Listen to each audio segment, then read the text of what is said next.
आज मैं आपके साथ एक छोटी सी स्टोरी शेयर कर रही हूँ। कैसे कृतज्ञता हमारे नसीब को बदल सकती है, हमारे लाइफ को बदल सकती है। ये स्टोरी एक छोटी सी चिड़िया की है। एक छोटी सी चिड़िया रेगिस्तान में रहती थी।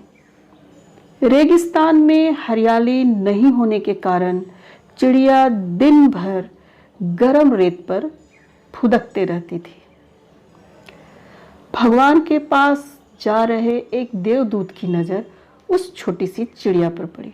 उसने चिड़िया से पूछा, अरे नन्ही चिड़िया, तुम इस गर्म रेगिस्तान में क्या कर रही हो? क्या मैं तुम्हारे लिए कुछ कर सकता हूँ? नन्ही चिड़िया बोली, वैसे मैं अपने जीवन से बहुत खुश हूँ, लेकिन यह गर्मी बहुत असहनीय है। मेरे दोनों पैर जल रहे हैं। मुझे खुशी होती यदि यहाँ एक पेड़ होता। देवदूत बोला, रेगिस्तान में पेड़ उगाना मेरे कार्यक्षेत्र में नहीं है। मैं भगवान से मिलने जा रहा हूँ।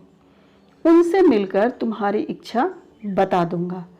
शायद वो तुम्हारी इच्छा पूरी करें। भगवान से मिलने पर देवदूत ने चिड़िया की बात बता दी। भगवान बोले, मैं एक पेड़ तो उगा सकता हूँ, लेकिन उस चिड़िया की नियति इसकी अनुमति नहीं देती है।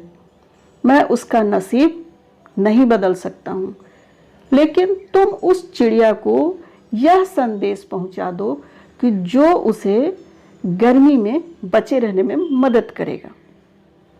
उससे कहो कि एक समय में केवल एक ही पैर से कूदे और बीच बीच में पैर बदलती रहे।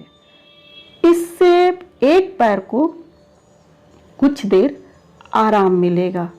साथ ही उससे कहो कि वह अपने जीवन में घटित सभी अच्छी घटनाओं को याद करके ईश्वर के प्रति आभारी रहे।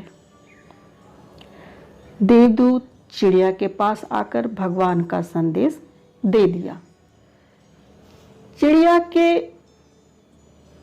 इस सुझाव के मिलने से उसे बहुत खुशी हुई और उसने सबसे पहले देवदूत द्वारा किए गए प्रयास, जो उसके जीवन को सुखद और आरामदायक बनाने के लिए था, उसके प्रति आभारी हुई। कुछ दिन बाद देवदूत उसी रेगिस्तान के ऊपर से गुजर रहा था। उसने सोचा कि चिड़िया का हालचाल पूछ लूं। उसने देखा कि चिड़िया रेगिस्तान के बीच में एक हरे भरे पेड़ पर बैठी थी।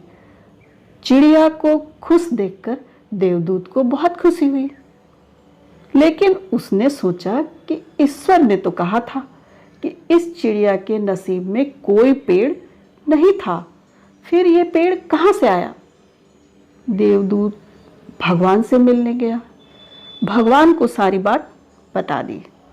भगवान बोले, चिड़िया के नसीब में पेड़ नहीं था, लेकिन जब तुमने मेरा संदेश दिया तो वह अपने जीवन में घटित हर अच्छी घटना के लिए ईश्वर का आभारी हुई।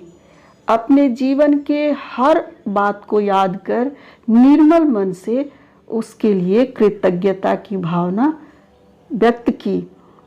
उसकी कृतज्ञता की भावना को देखकर मैं द्रवित हो गया और इसी कारण मुझे उसका नसीब बदलना पड़ा।